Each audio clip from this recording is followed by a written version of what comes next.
हाय दोस्तों, तो एपिसोड 2 में चेन चन्मू के गैराज में आती है और इसका पूछती है तो इसका दोस्त हाओ यांग बताता है कि वो ऊपर है। तो शन ऊपर चली जाती है। वहाँ पे चबी चन्मू की बैक का मसाज कर रहा होता है और ये ऐसे ही अंदर आ जाती है। शन को देखते ही चबी बाहर चला जाता है। चन्मू शन को कहता है कि अब तुम यहाँ पर क्या करने आई हो। तो शन कोई जवाब नहीं देती, बस चन्मू को देखी जा रही होती है। ये कहता है कि ऐसा क्या दिलचस्प तुम्हें नजर आ रहा है। शन दोबारा इसकी किसी बात का जवाब नहीं देती और इसके पास आकर चन्मू की कमर पर हाथ फेरने लग जाती है। शन कहती है कि तुम्हारी बैक की लेफ्ट साइड सूजी हुई है, तुम्हें इस पर बर्फ लगानी चाहिए, ना कि इसका मसाज करो। तो चन्मू को याद आता है कि कल रात उस कैमर से जब ये लड़ रहा तो उसने बहुत भारी चीज से इसको मारा था। चन्मू कहता है कि तुम्हारा रीपे करने का तरीका तो काफी यूनिक है। वैसे शन कहती है कि तुम्हें कुछ टाइम तक ट्रेनिंग नहीं करनी चाहिए, क्योंकि तुम एक रेसर हो तो तुम्हें अपने मसल्स का ख्याल रखना चाहिए। चन्मू कहता है कि क्या तुम डॉक्टर हो और क्या सिर्फ ये सब मुझे बताने आई हो। तो ये कहती है कि नहीं, और इसको एक पैम्फलेट दिखाती है जिसपे चन्मू की तस्वीर होती है और इसमें चन्मू के हाथ में शन चुआन का हेलमेट होता है। तो ये पूछती है क्या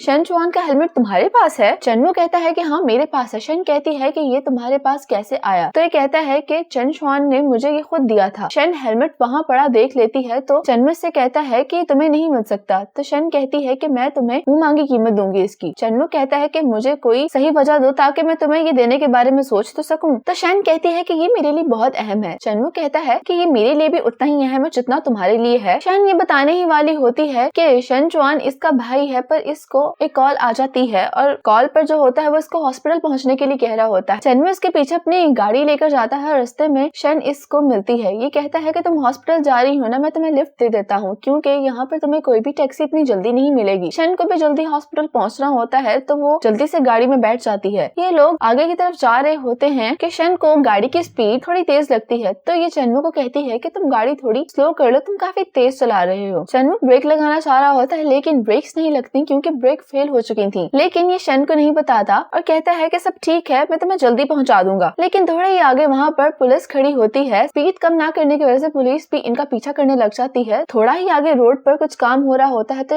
वहाँ चन्मू अपनी ड्राइविंग स्किल्स का इस्तेमाल करते हुए गाड़ी को रोक लेता है। लेकिन वहाँ मौका पर इनको पुलिस पकड़ लेती है और कहते हैं कि तुम लोग ओवर स्पीडिंग कर रहे थे। पुलिस स्टेशन पहुँचने के बाद ऑफिसर इनको कहता है कि तुम ओवर स्पीडिंग कर रहे थे। तो चन्मू कहता है कि ब्रेक्स काम नहीं कर रहे थे। ऑफिसर कहता है कि तुमने पहले से चेक क्यों नहीं किया, और गाड़ी हमने चेक कर ली है, उसमें कोई भी खराबी नहीं है। चन्मू कहता है ऐसा कैसे हो सकता है, मैं एक प्रोफेशनल रेसर हूँ और मुझे भी पता है कि मैं ओवर स्पीडिंग नहीं कर सकता। फिर इसके बाद ये हॉस्पिटल पहुँचती है और ये वहाँ जाकर डॉक्टर से पूछती है कि इसकी मॉम को क्या हुआ है। डॉक्टर बताते हैं कि तुम्हारी मॉम बेहोश हो गई थी। वैसे ये सब नॉर्मल है इस एज में, क्योंकि तुम्हारी मॉम अब काफी बूढ़ी हो चुकी है। तुम्हें तो अपने हमसाये का थैंक्स करना चाहिए कि वो उनको टाइम पे यहाँ पे ले आया, और वैसे भी वो मुझसे पिछले 1 साल से ट्रीटमेंट ले रही हैं। शन ऐसे हैरान हो रही होती है जैसे सबसे अनजान हो। और दूसरी तरफ चन्मू वापस अपने गैराज में आ जाता है। इसके दोस्तों को मालूम हो गया होता है कि इसका ड्राइविंग लाइसेंस कैंसिल होने वाला है। तो ये कहता है कि तुम लोग फिक्र मत करो, मेरे पास अभी रेसिंग लाइसेंस तो है ही। इसका दोस्त हाओ यांग कहता है कि तुम इतने कॉन्फिडेंट ना हो, रेसिंग फेडरेशन वाले पहले ही यहाँ आए हुए हैं। रेसिंग फेडरेशन के आदमी इससे कहते हैं कि स्पीड वायलेशन की वजह से हम तुम्हारा लाइसेंस 1 साल तक सस्पेंड कर रहे हैं। 1 साल के बाद तुम दोबारा रीअप्लाई कर सकते हो। 1 हफ्ते बाद इस इंसिडेंट से मुतालिक फेडरेशन में एक हियरिंग है, तुम अपने साथ कार इंस्पेक्शन के रिपोर्ट्स लेके आना। अगर ये साबित हो गया कि तुम्हारी गलती नहीं थी तो हम बाकी सब संभाल लेंगे। चन्मू कहता है कि ठीक है, मैं जरूर आऊंगा। इनके जाने के बाद हाओ यांग कहता है कि लेकिन हम कार को चेक नहीं कर सकते, एक मसला है। चन्मू कहता है कि कार अगर रिफैंक से भी हो तो हमें करना ही होगा। तुम सही हो, मगर ये गाड़ी मेरी नहीं है। ये सुनते ही चन्मू तो पागल हो जाता है और इसके पीछे भागने लग जाता है। ये कहता है कि गैराज खरीदने के बाद मेरे पास इतने पैसे नहीं थे कि मैं गाड़ी भी अफोर्ड करता। तो चन्मू कहता है कि मैं समझ गया हूँ, इसके पीछे चन्मू फे है, यानी इसकी बहन। हाओ यांग ऐसा समझाता है कि सबसे ज्यादा जरूरी तुम्हारे लिए इस वक्त ये है कि तुम फार्मूला बी की चैंपियनशिप में किसी तरह से पार्टिसिपेट करो और तुम्हारा रेसिंग लाइसेंस कैंसिल ना हो। तुम क्यों ना अपनी बहन चन्मू फे से बात कर लो और उससे कहो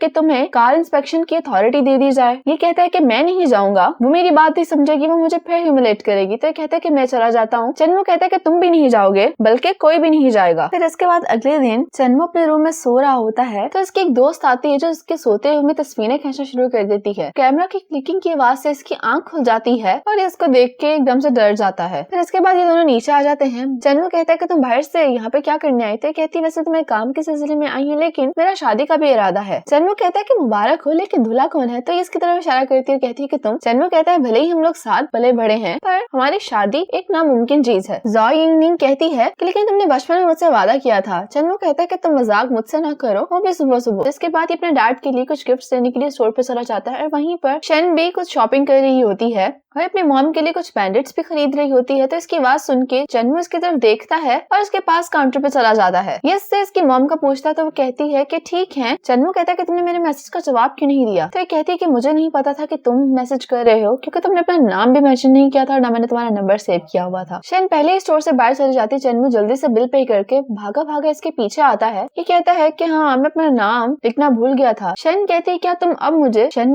चौहान का हेलमेट बेच सकते हो। चन्मू कहता है कि तुम्हें जल्दी पहुंचाने की वजह से मेरा ड्राइविंग लाइसेंस सस्पेंड हो गया है और अब जब हम दोबारा मिले हैं तो तब भी तुम हेलमेट की ही बात कर रही हो। शन एक बहुत ही सीरियस लड़की है तो कहती है कि तुम्हारा शुक्रिया, और फिर से कहती है क्या अब तुम मुझे हेलमेट दे सकते हो। चन्मू इसके करीब बढ़कर झुकता है तो ये कहती है कि तुम क्या कर रहे हो। तो ये कहता है कि मैं तुम्हें स्मेल कर रहा हूँ कि तुम में थोड़ी सी भी इंसानियत है, तुम बिल्कुल एक रोबोट की तरह बिहेव करती हो। शन कहती है कि वो हेलमेट मेरे लिए बहुत जरूरी है और अगर तुम्हें पैसे नहीं चाहिए तो तुम बताओ कि मैं तुम्हारे लिए ऐसा क्या करूँ जिसके बस तुम मुझे हेलमेट दे दो। ये कहता है कि सबसे जरूरी इस वक्त तो मेरे लिए ये है कि किसी तरह से मेरी बेगुनाही साबित हो जाए। ये कहती है कि मैं तुम्हारी बेगुनाही साबित करने में तुम्हारी मदद कैसे कर सकती हूँ। तो ये कहता है कि ठीक है, मर्जी तुम्हारी लिए कह के वहाँ से चला जाता है। तभी उस स्टोर से एक रिसेप्शनिस्ट भागी भागी आती है और कहती है कि तुम्हारा दोस्त ये अपना वॉलेट काउंटर पे ही भूल गया था। फिर इसके बाद चन्मू अपने डैड से मिलने के लिए आ जाता है। इसके डैड इसके आने पे ही इसको टॉन्ट करने लग जाता है और कहते हैं कि तुम्हें याद आ गया कि तुम्हारे एक डैड भी हैं। तो कहता है कि मैं आपको कैसे भूल सकता हूँ भला, और देखें आपके लिए मैं कितने सारे गिफ्ट्स भी लेके आया हूँ। इसके डैड कहते हैं कि तुम आखिर यहाँ पे लेने क्या आए। तो कहता है कि मेरा रेसिंग लाइसेंस भी खतरे में है, तो आप क्या मेरी मदद कर सकते हैं। इसके डैड कहते हैं कि तुमने पहले खुद मैस्कुरेट किया, अब तुम मेरे पास आ गए हो। तो कहता है कि मैं बिल्कुल सच कह रहा हूँ कि मेरी कोई गलती नहीं थी, ब्रेक्स ही काम नहीं कर रहे थे गाड़ी के, बल्कि ये तो रुईफेंग की कार का प्रॉब्लम है कि आप लोगों ने इसको सही तरह से मैन्युफैक्चर नहीं किया। इसके डैड कहते हैं तुम्हारे पास कुछ नहीं बचा तो तुम हमारी गाड़ियों पे आकर तनकीद करने लग गए। अभी रूम में शन आ जाती है, यहाँ की कहती है कि मैं आपको डिस्टर्ब करने के लिए माफी चाहती हूँ, लेकिन जिस दिन ये वाकया हुआ था उस दिन कार में मैं भी मौजूद थी। गाड़ी की इंस्पेक्शन की वाकई में बहुत ज्यादा जरूरत है। चन्मू कहता है कि देखा मैं ठीक कह रहा था। चन्मू इसको रूम से लेकर बाहर चला जाता है। लॉबी में आने के बाद ये शन से कहता है कि तुम वाकई एक हेलमेट की खातिर मेरे लिए गवाही देने आई थी। तो कहती है कि नहीं, बल्कि तुम अपना वॉलेट भूल गए थे तो मैं तुम्हें तुम्हारा वॉलेट वापस करने आई हूँ। घर आने के बाद ये चन्मू के ऑफर के बारे में सोच रही होती कि अगर ये इसका रेसिंग लाइसेंस किसी तरीके से इसको वापस दिलवा दे तो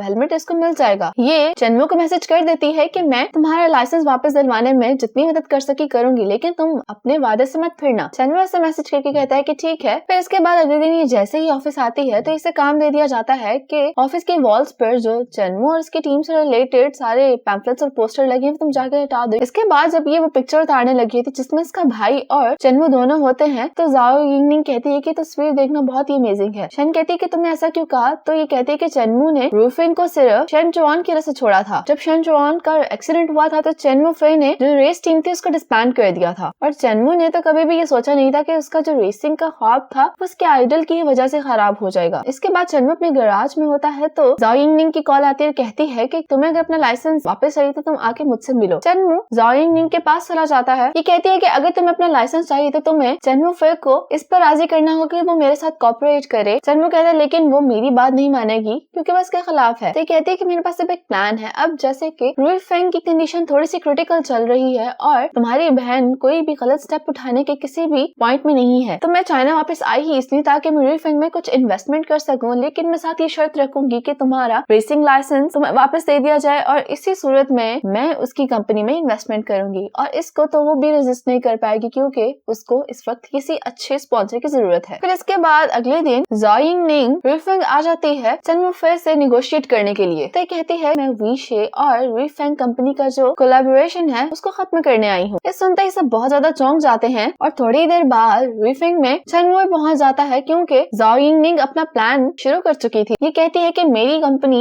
एक इन्वेस्टमेंट कंपनी है तो इसलिए मेरे लिए वेट करना नुकसानदेह है। तो यहाँ पर चन्मू बोलता है, कहता है कि हम लोग कार रेसिंग कर सकते हैं। इसकी बहन कहती है कि तुम्हें मीटिंग में किसी ने इनवाइट नहीं किया था इसलिए तुम्हें बोलने का भी कोई हक नहीं है। मीटिंग का एक सीनियर मेंबर कहता है कि अगर हम रुईफेंग की रेसिंग टीम को दोबारा से बिल्ड करते हैं तो क्या हमारे पास आपके साथ निगोशिएशन का चांस है। तो कहती है कि बिल्कुल, और ये कहता है कि आप लोगों की गाड़ियों की मैन्युफैक्चर में कोई प्रॉब्लम है। मैं ये बात यहाँ पे क्लियर कट कहना चाहता हूँ कि मैं कभी भी ट्रैक के बाहर ओवर स्पीडिंग नहीं कर सकता। ये कहता है कि क्या तुम में से कोई भी चन्मू की बात पे यकीन करता है। कोई भी नहीं बोलता, लेकिन तभी शन बोलती है जो वहाँ पे खड़ी होती है टी सर्व करने के लिए, कहती है कि हाँ मुझे यकीन है और यहीं पर एपिसोड 2 खत्म हो जाती है।